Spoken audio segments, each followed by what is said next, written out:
Zaxxon, 427, stood in the shadiest corner of the Galactic black market, his four arms nervously fidgeting with his credit chip, while his third eye scanned for security drones. The other two eyes were glued to his holopad, scrolling through listings for slightly damaged combat assets, a euphemism for washout fighters no respectable promoter would touch. But Zaxxon wasn't feeling particularly respectable these days, not since his last fighter, a Centaurian muscle mass champion, had quite literally dissolved into a puddle during a match.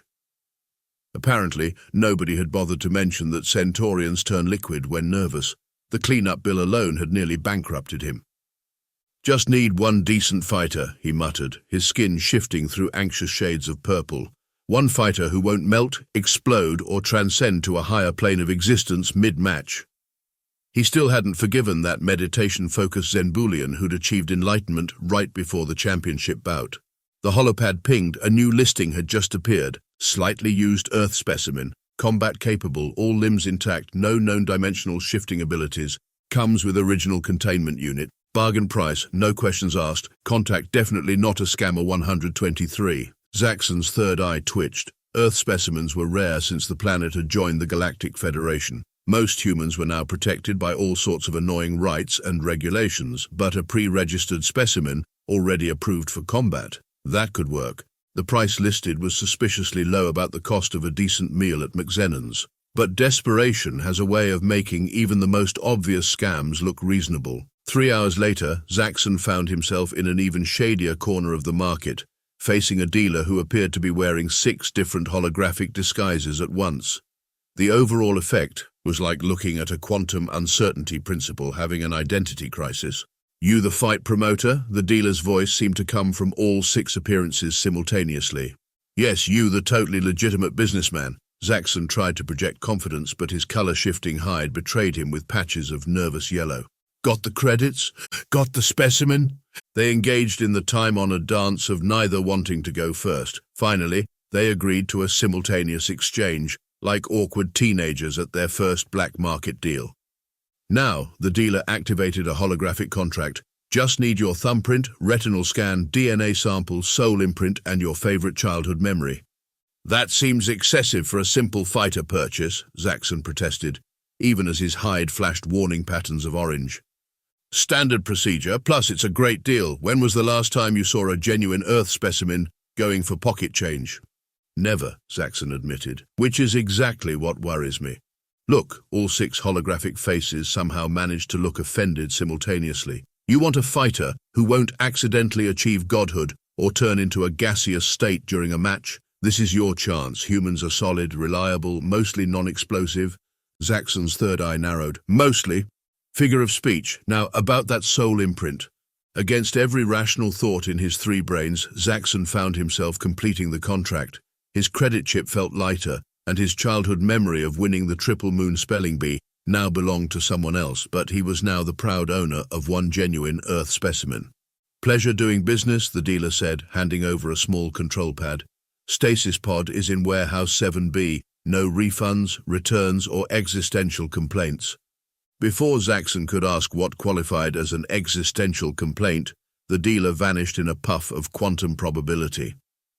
"Well," Zaxxon said to nobody in particular, his skin settling into a resigned shade of blue, "at least this one can't be worse than the fighter who turned out to be a collective hallucination." He hoped. Warehouse 7B turned out to be more of a glorified storage closet, crammed between a discount tentacle massage parlor and a shop selling slightly illegal reality modifications. Zaxxon punched in the access code, and the door creaked open with all the enthusiasm of a hungover Venusian sloth. The stasis pod sat in the center, covered in what appeared to be novelty bumper stickers from across the galaxy. One proudly declared, "My other pod is a luxury model." Another warned, "Human inside does not play well with physics." Zaxxon approached the control panel, his 3 eyes scanning the readouts. Life signs stable, brain activity normal. Well, normal for a human, which isn't saying much, and all limbs appear to be attached in the traditional configuration. He pressed the defrost button, and the pod hissed open with a theatrical release of cryo-vapor.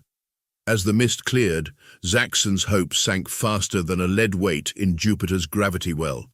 The human, Marcus Chen according to the pod's label, looked average, disappointingly average.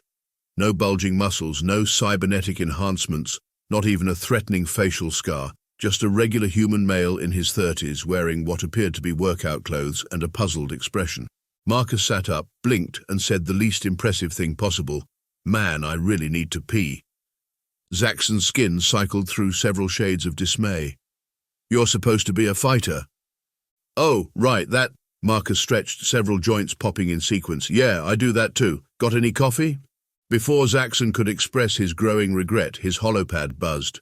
The Galactic Fighting Commission had detected the stasis pod activation and was demanding immediate registration of the new fighter. Because of course they were. "Right," Zaxxon pulled up the forms. "We need to get you licensed, just a few simple documents." 3 hours later, they sat in the GFC's waiting room surrounded by towers of paperwork that would give a bureaucracy enthusiast heart palpitations. Marcus had signed forms acknowledging everything from his right to remain corporeal to his obligation to not spontaneously evolve during matches. And this one, the clerk being made entirely of animated stamps and ink, pushed forward another document, confirms you understand that any dimensional rifts opened during combat must be properly closed and permitted with Form X-742B. "Do humans even do that?" Zaxxon whispered. Marcus shrugged. "First time for everything, so..." The clerk continued, "Now, regarding your species classification, under current regulations, humans fall into 17 different categories depending on their caffeine intake. How many units of coffee do you consume per solar rotation?" "Not enough for this conversation," Marcus muttered. 2 more hours passed. Zaxxon's color had settled into a permanent shade of bureaucratic despair as they worked through the species-specific regulations. Apparently, humans had acquired quite a reputation in the fighting circuit, leading to an entire subsection of rules specifically about them. "No using what you call pocket sand," the clerk droned. "No references to ancient earth deities during matches. No inspiring speeches about the power of friendship, and absolutely no playing what you call Eye of the Tiger before fights." "That's oddly specific," Marcus noted. "We had incidents." Finally, after signing what felt like half a forest's worth of papers, yes, the GFC still used actual paper, claiming digital formats were too easily altered by psychic interference, they reached the last form.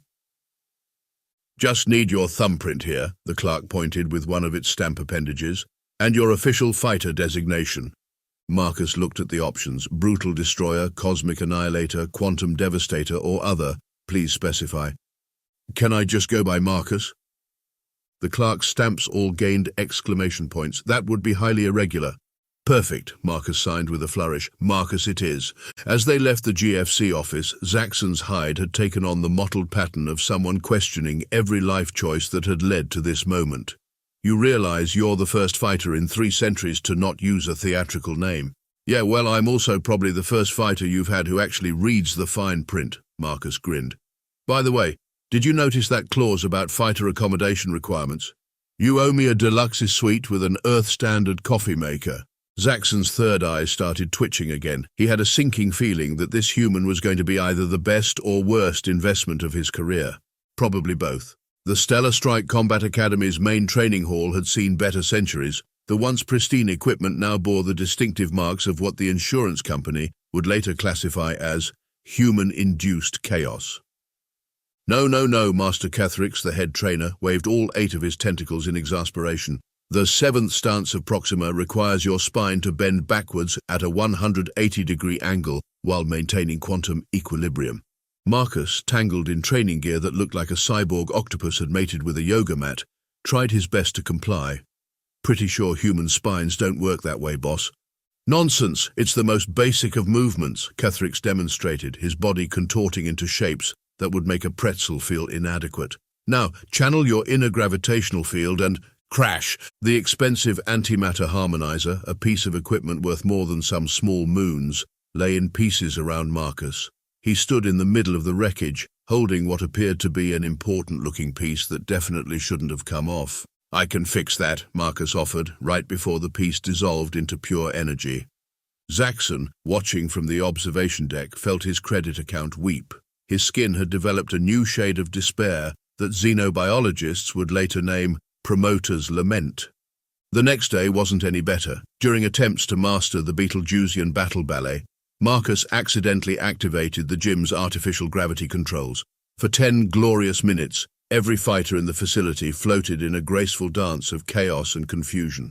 The Jovian heavyweight champion still refused to come down from the ceiling. Perhaps we should try something more suited to human physiology, Cathrix suggested, after they finally restored normal gravity. The martial dance of the Seven Suns is quite popular among bipedal species.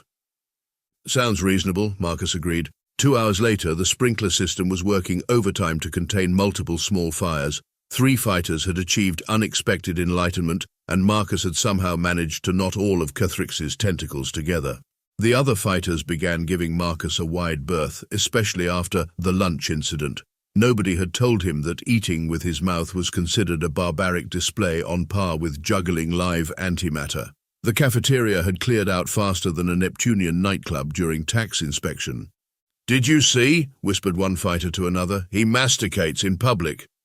Zaxxon's despair reached new depths when Marcus accidentally challenged the Andromedan champion to a duel by using the wrong tentacle gesture while trying to pass the salt. The fact that humans didn't even have tentacles made the insult somehow worse. "Look on the bright side," Marcus offered as they watched the Andromedan storm off in a huff, all 17 of his honor braids bristling with indignation. "At least I'm learning the local customs." By violating every single one of them, Zaxxon's color shifted to what could only be described as plaid with anxiety. "Yesterday you performed the sacred greeting of the Centaurian death monks while trying to scratch your nose. Is that why they keep bowing and offering me blessed plasma grenades?" The final straw came during special weapons training. The instructor, a being of pure energy contained in a professor's outfit, had attempted to teach Marcus the art of quantum staff fighting. "Focus your consciousness on the quantum uncertainties within the staff," the instructor hummed. "Feel the superposition of all possible strikes." Marcus gripped the staff, which promptly decided to exist in 3 different dimensions simultaneously. The resulting spatial anomaly took 3 physicists and a theoretical mathematician to resolve. "I don't understand," Cathrix lamented during an emergency staff meeting. "He seems physically capable, but it's like he's completely resistant to proper training techniques." Zaxxon slumped in his chair, all 3 eyes staring blankly into the middle distance. His latest financial report resembled a horror story written in red ink. The insurance adjusters had started following him around with morbid fascination. "Maybe we're approaching this wrong," suggested one of the junior trainers, right before being shushed by everyone else. Back in the training hall, Marcus continued his earnest but catastrophic attempts to master alien combat forms. The Rigelian speed sequence left him tangled in his own limbs. The Martian momentum manipulation resulted in several violated laws of physics and one very confused quantum physicist who swore the numbers couldn't do that. "I think I'm getting better," Marcus called out cheerfully, somehow managing to turn the simple act of putting on training gear into an interpretive dance of chaos. A nearby rack of plasma javelins spontaneously rearranged itself into a modern art installation. 3 more fighters achieved enlightenment just watching him, and the facility's AI requested a mental health day. That evening, Zaxxon sat in his office reviewing the damage reports. His skin had given up trying to express his emotions and had settled for displaying a test pattern. 2 weeks, he muttered, 2 weeks of training, and what do I have to show for it? A fighter who can't even achieve basic molecular harmony, 17 insurance claims, and a growing collection of violation notices from the Physics Enforcement Department.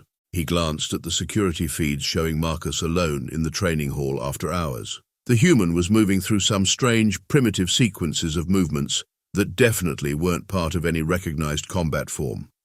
"Probably just another disaster in the making," Zaxxon sighed, turning off the feed. He couldn't have been more wrong. Late that night, Zaxxon trudged back to his office, hoping to finish some paperwork before the next inevitable disaster. His third eye caught movement on the security feeds. Marcus was still in the training hall.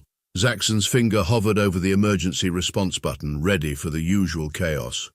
But something was different. Gone was the clumsy, accident-prone human who couldn't tell a quantum staff from a lunch tray. In his place moved a fighter with the fluid grace of a predator. Marcus flowed through combinations of strikes, kicks, and grappling movements that made Zaxxon's 3 jaws drop simultaneously. A right hook that could shatter concrete, a spinning kick that broke the sound barrier. grappling techniques that seemed to defy several laws of physics, and this time without accidentally creating any dimensional portals. "Computer, identify fighting style," Zaxxon commanded, analyzing multiple Earth combat forms detected: Brazilian Jiu-Jitsu, Muay Thai, wrestling, boxing, classification, obsolete primitive combat techniques, current Galactic Fighting Commission rating, unranked due to perceived ineffectiveness. Zaxxon's skin rippled with disbelief. "Those movements, they're not random accidents." Marcus executed a perfect flying knee that would have sent most fighters into next week, followed by a ground sequence that looked like it could submit a black hole. "Oh no," Zaxxon whispered, his color shifting to the pale shade of someone who just realized they're sitting on a supernova. He rushed to the training hall. Marcus was just finishing a combination when Zaxxon burst in. You can actually fight." "Oh, hey, boss." Marcus grabbed a towel, completely casual, as if he hadn't just redefined everything Zaxxon thought he knew. "Just getting in some light practice." "Light practice?" Zaxxon's third eye was twitching so hard it was practically Morse code.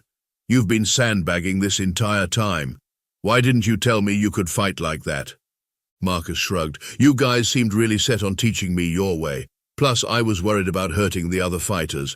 That Andromedan champion, his exoskeleton looks expensive to repair." But... Zaxxon's color was cycling through shades that didn't exist in normal space-time. "What are you?" "Just a retired MMA champion from Earth, mixed martial arts," Marcus added, seeing Zaxxon's blank expression. "Was pretty good at it too. Held titles in 3 weight classes before I decided to try something new. Found this interesting job posting about galactic fighting." Zaxxon slumped against the wall as the implications hit him. The strange dealer's suspiciously low price, the oddly specific regulations about humans, the warning stickers on the stasis pod.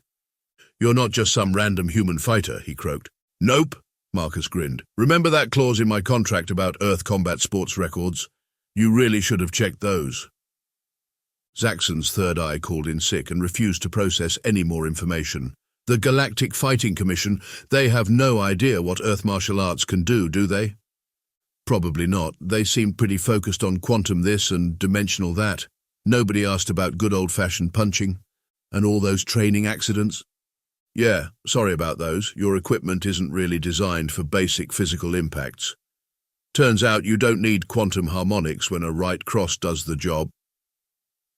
Zaxxon's mind raced through the possibilities. He had accidentally purchased not just a fighter, but a human champion skilled in combat forms the Galactic Fighting Circuit had dismissed as primitive, forms that, judging by what he'd just witnessed, were anything but ineffective. The registration paperwork, Zaxxon suddenly remembered. "You're officially licensed as a non-quantum, non-dimensional, purely physical fighter. There's no regulations against Earth techniques because nobody thought they were worth regulating." "Funny how that works out." Marcus started unwrapping his hands. "So, about those matches you were planning." Zaxxon's color shifted to a shade that could only be described as maniacal glee. "We're going to make a fortune, after we win back everything I spent on repairs." "Speaking of which," Marcus pointed up, "you might want to add reinforced ceiling panels to the shopping list. Regular ones don't hold up well to head kicks." Zaxxon looked up just as a panel chose that moment to crash to the floor. His third eye came back from sick leave just long enough to roll dramatically. What had he gotten himself into? The Gamma Arena buzzed with the usual pre-fight energy. Quantum batteries hummed, dimensional stabilizers kept reality from getting too creative, and bookies collected bets from beings of all shapes and phases of matter. Marcus stood in his corner, doing simple stretches while his opponent, Crathul the Magnificent, demonstrated his mastery of space-time by existing in 3 places at once. "This is what you brought to fight me," Crathul's main body laughed, while his quantum echoes posed dramatically. "A human using physical movement? How quaint!" The crowd shared his amusement. Humans were known for many things in the galaxy: their bizarre love of capsaicin, their habit of befriending dangerous creatures, their tendency to solve problems by hitting them, but fighting was not one of them. "You sure about this?" Zaxxon whispered, his skin showing worried polka dots. "Crathul once won a match by philosophically debating his opponent out of existence." Marcus rolled his shoulders. "Pretty sure philosophy can't stop a double-leg takedown." "A what?" The bell rang, or rather, the quantum uncertainty field collapsed into a specific frequency that signaled the start of combat. Cthulhu immediately split into 5 temporal versions of himself, each one glowing with enough power to shame a small sun. The crowd cheered. This was proper fighting. None of that primitive physical contact nonsense. Marcus walked forward, completely ignoring the impressive display of quantum combat mastery. "Behold, as I bend reality to my—" "Wait, what are you doing?" The human had closed the distance without any dimensional shifting or reality manipulation. Just straight, efficient footwork. "This is most irregular," Cthulhu protested right before Marcus executed a perfect double-leg takedown. The crowd went silent. Then someone asked, "Is he allowed to touch the opponent?" On the ground, Cthulhu's quantum duplicates flickered in confusion. No one had ever interrupted his reality-bending technique with something as mundane as gravity. Marcus smoothly took side control, then mount position. Cthulhu, for all his mastery of theoretical physics, had apparently never considered what to do when someone sat on top of him. "This violates the natural order." Cthulhu's quantum echoes began to panic, trying to phase shift away. But as it turns out, quantum uncertainty has trouble competing with a properly applied armbar. "What's happening?" someone in the crowd asked. "Why doesn't Cthulhu just transcend the physical plane?" "Because," Marcus explained while maintaining perfect position, "it's hard to focus on transcendence when someone's hyperextending your elbow." The tap came quickly after that. All 5 versions of Cthulhu surrendered simultaneously, creating a temporal harmony that quantum physicists would study for years. Silence filled the arena. The audience stared in collective shock at the sight of their quantum champion being defeated by what looked like glorified hugging. Then one voice from the crowd, "What in the name of Einstein's unruly hair was that?" "Brazilian Jiu-Jitsu," Marcus answered, helping his defeated opponent up. "Been around on Earth for about 100 years. You guys might have overthought this whole combat thing." In his corner, Zaxxon was too busy calculating potential betting odds to maintain a consistent color. His third eye had dollar signs in it. Cthulhu, now existing in just one dimension like a commoner, bowed respectfully. "I must meditate on this defeat, preferably somewhere with good painkillers." As they left the arena, Zaxxon could hear the crowd buzzing with questions about this strange Earth-fighting style. Several beings were already attempting to replicate the movements, resulting in some interesting knots among the tentacled species. Marcus just grinned. "So who's next?" Over the next 3 months, Marcus Chen became the most talked-about phenomenon in galactic combat sports. His rise through the ranks played out like a highlight reel of increasingly bewildered aliens, discovering that sometimes the old ways were the best ways. The Quantum Crusher found out that quantum superposition offered 0 defense against a well-timed liver shot. As he lay curled up in a ball, he managed to wheeze, "But my particles were supposed to be everywhere at once." "Yeah," Marcus had replied, helping him up, "but your liver was right here." The dimensional drifter tried shifting between realities to avoid Marcus's strikes. This worked great until Marcus caught him with a spinning back kick that was somehow present in all 11 dimensions simultaneously. Physics professors are still arguing about how that was possible. Zaxxon's office had become a chaos center of merchandise requests, sponsorship deals, and fan mail from across the galaxy. His skin had developed a permanent stripe of stressed-out rainbow colors. "They want action figures," he announced one day, waving a contract, "and something called instructional videos. Half the beings in the galaxy don't even have bodies that can perform these techniques." "Hasn't stopped them from trying," Marcus noted, pointing to the training hall, where a group of gaseous entities were attempting to master the triangle choke. The fan response was indeed reaching bizarre levels. A cult of energy beings had started practicing something they called quantum Jiu-Jitsu. Their attempts to pull guard often resulted in small nuclear reactions. Even the Galactic Fighting Commission had to adapt. They added new rules specifically addressing gravity-based submission techniques, after Marcus made the stellar champion tap out to a gogoplata. Nobody had even known you could submit a being made of pure light. Each victory added to the legend. The Void Dancer learned that his superior gravitational manipulation meant nothing when Marcus swept his legs and introduced him to the canvas. The Mind Melter discovered that psychic attacks were significantly less effective when eating an uppercut. The Time Lord, no relation to the TV show as his lawyers kept insisting, Found out that predicting Marcus's moves 12 seconds in advance didn't help if you didn't know how to sprawl. Betting odds on Marcus's fights got so ridiculous that several major bookies had to invent new mathematics to handle them. One particularly frustrated bookie was quoted as saying, "How do you calculate odds against someone who keeps winning by what our models insist is impossible?" Training facilities across the galaxy started offering Earth-style combat classes, most of which looked like interpretive dance performed by beings who'd only heard about human martial arts through a game of interstellar telephone. Zaxxon barely managed to keep up with it all. His color-changing hide had given up and settled for displaying loading screen animations. "Your next sponsorship meeting is with the Andromedans," he told Marcus while juggling 3 phones and a telepathic communicator. "They want to market something called Human Power Punch Energy Drink. Pretty sure it's just water with capsaicin." "Sounds dangerous," Marcus commented while signing autographs for a group of crystalline beings who had somehow learned to pull guard despite not having arms. "Everything about this is dangerous. Do you know how many insurance companies have blacklisted us? The last adjuster took one look at our claim history and achieved spontaneous enlightenment." But even as Zaxxon complained, his third eye kept tracking their soaring bank balance. They had gone from barely affording equipment repairs to buying their own training facility, complete with reinforced everything. The galactic fighting scene would never be the same, and somewhere in the shadier corners of the black market, a certain dealer was probably kicking himself for selling a champion at bargain basement prices.